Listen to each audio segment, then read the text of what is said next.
एका बाजूला आपले उद्धव साहेबांचं सरकार निवडणुका तोंडावर नसताना देखील मुख्यमंत्री बनल्या शेतकऱ्यांना कर्जमुक्ती पूर्णपणे देणारा एकमेव मुख्यमंत्री असेल तर त्यांचं नाव उद्धव बाळासाहेब ठाकरे.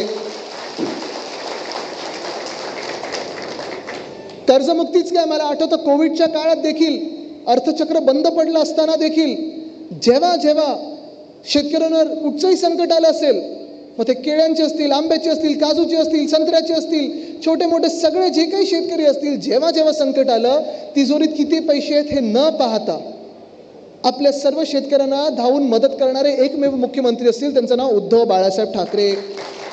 हे पहिल्या 100 दिवसातलं काम आहे आपलं.